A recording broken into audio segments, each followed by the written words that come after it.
Токтогул Сатылгановдун өмүр сызык хроникасы.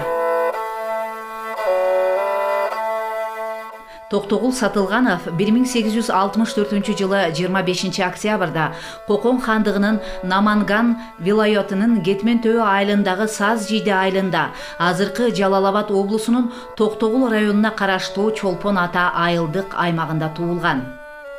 1876 жылдары 12 жашынан эл чогулган жерде комузчулук, акындык өнөрү менен белгилүү боло баштайт.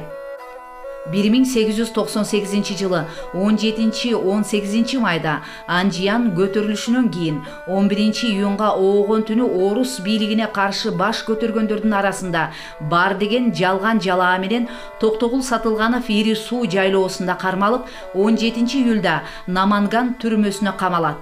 3 августта согуштук талаа сотунун өкүмү менен өлүм жазасына тартылып, көтпөй Ак падышанын ырайымы болуп 7 жылдык сүргүнгө алмаштырылат. 1898 жылы 10 август Наманган уездик башкармалыгынын статьялык тизмеси боюнча номер 268 7953 аты жөнү Токтогул Сатылганов, 34 жашта, боюнун узундугу 2 аршын, 3 верш, чачы кара, көзү кой көз, мурду оозу ээги кадимкидей, жүзү тунук нурдуу, өзгөчө белгилерге ээ эмес. Иркутск облустук мамлекеттик архиви 34 фонд, 1 опис, 1 том, 244 дело, 1-2 барак, номер 306 жана 239 А делосунун 143 барагы, номер 64 бөлүштүрүү тизмеси деп тизме даярдалып, Сибирге сүргүнгө айдалган. 1898 жылдын ноябрынан 1899 жылдын июнь айынын аягына чейин Москва бөлүштүрүү түрмөсүндө. 1899 жылдын 13 июлунан 1901 жылдын июнуна чейин Тобольск, Тюмень шаарларындагы түрмөдө. 1901 жыл 11 июнь Тюмень шаарындагы сүргүндө жүргөндөрдү Иркутск түрмө бөлүмүнүн карамагына каторгалык жумушка жөнөтүү жөнүндөгү буйругу чыккан. 1901 жыл 30 июнь Иркутск губерниялык башкармасынын токтому боюнча Токтогул Сатылганов Тобольскиден Иркутскидеги борбордук Александровск түрмөсүнө ошол жылдын 19 июлунда жеткизилиши керектиги айтылган. 1901 жылдын июль айынан 1904 жылдын 7 августуна чейин Александровск централь түрмөсүндө катталып, ал аймактагы ген казуу жумуштарында, Байкалды айландыра курулуп жаткан темир жол курулушунда каторгалык жумушта жүргөн. 1904 жыл 7 август Иркутскидеги губерниялык башкармалыгынын түрмө бөлүмүнүн токтомуна алайык Токтогул Сатылганов Яндинск волостунун Балаганск уездинин Яндинск волостуна поселенияге чыгарылган жана ал жерге 26 августта жетет. 1904 жылдын сентябрь айынан 1905 жылдын апрель айларына чейин Яндинск волостунда, андан Куйтун кыштагында поселенияде жашаган жана 1904 жылдын 11 августундагы падыша Алексей аттуу мураскер уулду болгонуна байланыштуу мунапыска чыгып, ал бошогондугун билет.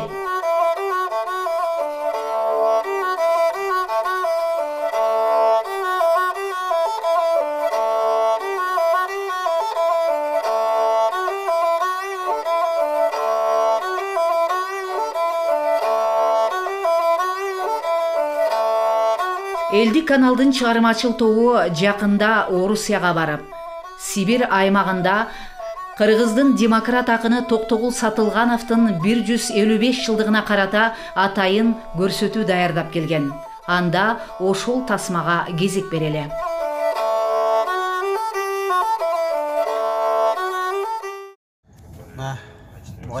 Байкөл. Биздин ата-бабалардын кадамдары ташталган.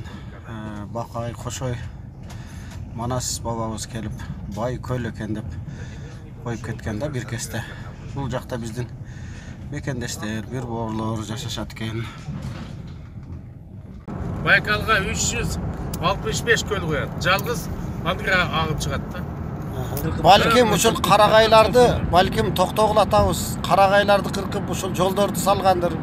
Ушул карагайлардан балким комуз чаап, күү чертип, далай муңду ырыларын, далай шаңдуу күүлөрүн балким ушул жерлерде чыгарган чыгар. Биз атайын ЛТР телеканалынан ушул атартып Иркутск шаарына Сибирге келип турабыз. Бул жердеги биздин мекендештерибиз, бул жерде жашаган бир туугандарыбыз токтогул сатылган жөнүндө айтып бермекчи. Буйруса сиздер менен чогуу ортоктош бололу. Ушул жолдон башталып, токтогул абабызды ошо маалда жөө айдап, Александровский Централь деген түрмөгө чейин айдаган экен. Мына ошо жолдун башталышы Иркутск шаарынын бүтүшү, мындан башталып жалаң гана ошо жол менен ошо айылга жетебиз.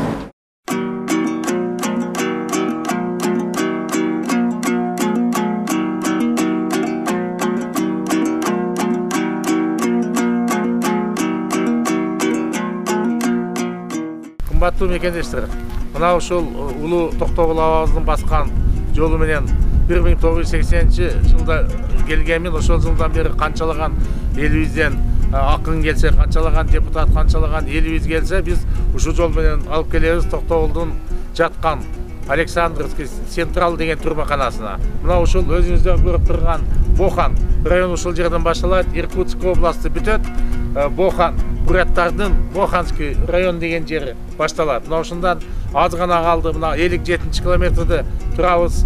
6 километрден кийин Токтогул абабыздын жаткан 6 жылды жаткан жайына өтөбүз.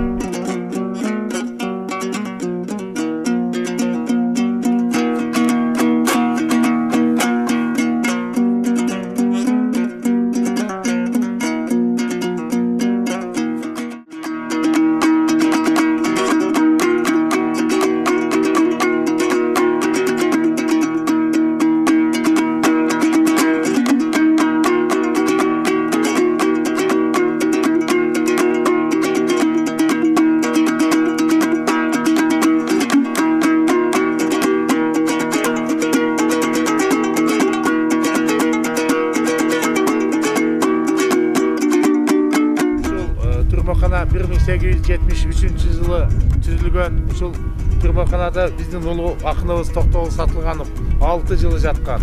Ошону менен кошо атактуу инсандарыбыз Сталин, Сергей Лаза окшогон күчтүү демократ, революционер акын жана атактуу инсандар менен кошо жаткан. Ошол жерден буларды Усолье деген шаарда өзү эле айтып турат, туздун үстүндөгү шаар. Ошол жака тузга иштетишкен.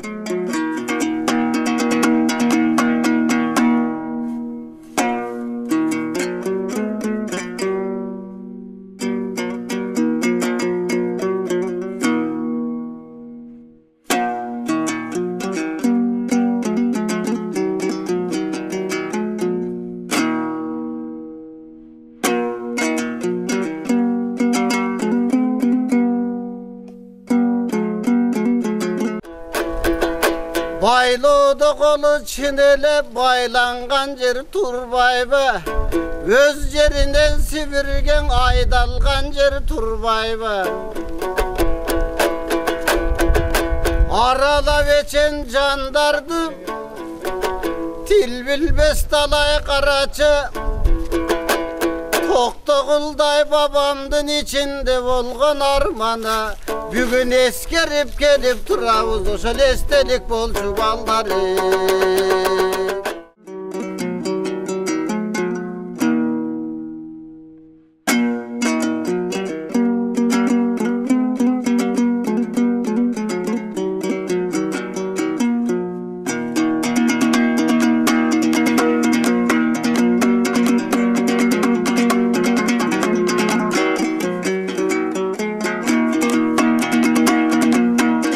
Мына 2 күндөн бери алыстан ат артып, жол картып, Ала тоодон улуу ысык көлдүн боюнан Сибирдеги Байкал көлүнүн боюнда жайгашкан Иркутск шаарында, Иркутск областында жайгашкан улуу Токтогул Сатылганов абабыздын жаткан абагына жолысы турмаканасына атайын быйылкы 155 жылдыгына байланыштуу мамлекеттен эмес өз жанынан аракет кылышып, өз каражаты менен эл менен жолугушуп, ушул улуу атабызды сыйлап, ошо улуу атабыздын өнөрүн, өнөр кенчин, комузун, мына ушундай жакшынакай комуз күүсүн ала тоодон ала келип ушу Токтогул жаткан жайга да бүгүн үнү заңгыратып чыгып атат. Мына ошентип кадырман телекөрөрман, биз Александровский централ абагына барып Токтогул атабыз жаткан абакты көрүп, ал жерде учурда мамлекет тарабынан чоң музейге айландырганы жатышыптыр. Андан да кабардар болдук. Ошону менен бирге биз бирге барган, бизди кошо алып барган Эдик агабыз менен биргеликте бизди коштоп барган жергиликтүү тургундар менен жердештерибиз менен биргеликте ал жердеги орто мектептин мугалимдери менен жолугуштук, окуучулар менен жолугуштук. Ошол орто мектепте Токтогул Сатылганов жөнүндө өзүнчө чакан музей бурч ачышып, Россиянын борбор шаары Москвада тарыхчы эжеке Токтогул жөнүндө атайын чакан документалдык фильм көрсөтүптүр. Ал жөнүндө бизге кабардар кылды. Я очень так рада. Спасибо вам. Кыргыз элинин улуу демократ акыны, импровизатор акынды эстеп, элесине таазим этип келгениңиздер үчүн мен терең ыраазычылык билдиремин. Ошол эле учурда менин айтаарым, орус эли да Токтогулдай акынды ар убак сыйлап, арбагына таазим этип турабыз. Мен жакында эле Москва шаарында болдум. Ал жерде да жолугушууда бул маселени көтөрүп айттым. Токтогул Сатылгановго жакында 155 жыл болорун, ошол эле учурда өзүнүн жердешин, акынын, өздөрүнүн талантын эстеп, эскерип, аксакалдардын тобу келгендиги жөнүндө дагы маалыматтарды билдирдим. Мен азыр ошол жактан алып келген материалдарды сиздерге көрсөтүп тааныштырамын.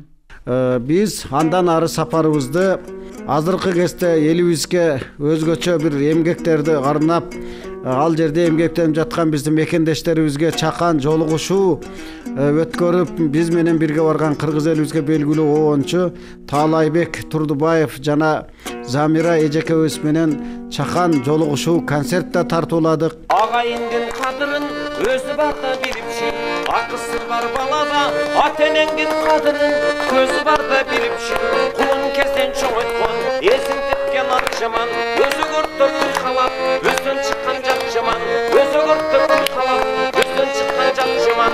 Бүгүн бүтөр ишиңди эртеңкиге калтырба, өзүң кылар ишиңди өз колуңдан келген соң өзгөлөргө тапшырба. Өткөн ишке өкүнүп, тагдырыңа тарылма, сабыр түбү саралтын, көпкө ийме кайгырма, сабыр түбү саралтын, көпкө ийме кайгырма. Кыргыз элинин тарыхы 2000 жылдан ашса дагы анын көпчүлүк бөлүгү ушу орто кылымдарда ошол Энесай менен тыгыз байланышта. Кыргыз элинин улуу акыны, демократ акыны Токтогул Сатылгановдун 155 жылдык юбилеи менен баарыбызды чын жүрөктөн куттуктайбыз. Кыргыздын байыркы мекени болгон Энесайдан жалпы ала тоолу кыргыздарга ысык салам. Биз ошентип Токтогул атабыз жаткан абактан ары мекендештерибиз иштеп жаткан Сибирдеги мекендештерге ушундай чакан концерт берүү менен сапарыбызды Улан-Удэ, Кызылжар, Энесай, Абакан, Новосибирскийлерге барып, өз өнөрүбүздү тартуулап, Токтогул Сатылгановдун 155 жылдыгы болорун дагы аларга маалымдап кайттык. Эске салчу болсок, көп жылдардан бери Токтогул дегенде ичкен ашын жерге койгон Амирбек Муратов, Кубанычбек Анашев, Эрмамат агалардын эмгектери эбегейсиз чоң. Анткени алар быйыл биздин президентибизге, премьер-министрге жана жогорку кеңешке дагы алар кат жазып, кат менен кайрылып, Иркутский шаарында Токтогул Сатылганов атабыздын ысмын бир чоң көчөгө берүүнү жана айкелин орнотууга өтө чоң бел байлашкан. Андан сырткары жогорку кеңеште дагы ушул маселе көтөрүлгөнүн сиздерге маалымдай кетебиз. Быйыл улуу демократ акын Токтогул Сатылгановдун 155 жылдыгы 25 октябрда Кудай буйрса болот. Орусия Федерациясынын Иркутск областында Токтогул Сатылганов атындагы кайрымдуулук фонду 2003 жылы түзүлгөн. Анын негизги максаттары улуу демократ акын Токтогул Сатылгановдун ысмын Иркутск шаарынын бир көчөсүнө ыйгаруу жана эстелигин тургузуу болуп саналган. Орусия менен Кыргызстандын ортосунда маданий жана искусство тармагындагы мамилени чыңдоо жана өнүктүрүү, акындын атыны жана чыгармачылыгын кылымдар бою сактоо жана аны даңазалоо болуп саналат. 2004 жылы акындын туулган күнүнө карата чыгармачылык кечелери өткөрүлүп келет. 1989 жылдан тарта улуу жазуучубуз Чыңгыз Айтматов жана Сатылганов атындагы фонд Иркутск шаарынын бир көчөсүнө демократ акындын ысмын ыйгаруу боюнча маселе көтөрүп, бирок жыйынтык бүгүнкү күнгө чейин чыкпай келет. Улуу акыныбыздын 155 жылдык маракесинин алдында Орусия Федерациясынын бийлик өкүлдөрү менен ушул маселени оң жагына чечип берүүбүз керек. Маалымат үчүн айтып коеюн, Казак элинин акыны Жамбыл Жабаевдин ысмы Орусиянын 12 шаарында берилген. Токтогул Сатылганов ак жеринен Иркутск шаарында Александровский Централ түрмөсүндө 4 жыл сүргүндө өмүрүн өткөргөн. Бирок Россиянын бир да шаарында анын ысмы берилген эмес. Бул маселе боюнча баарыбыз оң жагына чечилишин аракет жасайлы деген ойдомун. Рахмат көңүл бурганыңыздарга. Biz Sibirde emgектенген мекендештерибиз Токтогулга өзгөчө көңүл буруп, көп жылдардан бери Токтогулга кайрылып, ушул Токтогул атабыздын аты көчөлөргө коюлса, айкелдери тургузулса деген Кубанычбек Анашев, Амирбек Муратовдун жана Жогорку Кеңештин депутаты Сагындык Келдибаевдин сөздөрүнө кошулмакчыбыз. Ылайым Иркутск шаарында Токтогул атабыздын 155 жылдык мааракесине утурлап, ал жерге айкелдери турушун каалайбыз жана көрсөтүүнүн соңун ошол Сибирлик биздин жердештерибиздин чыгармасы менен соңуна чыкмакпыз. Аман туруңуздар.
Aydatışı seni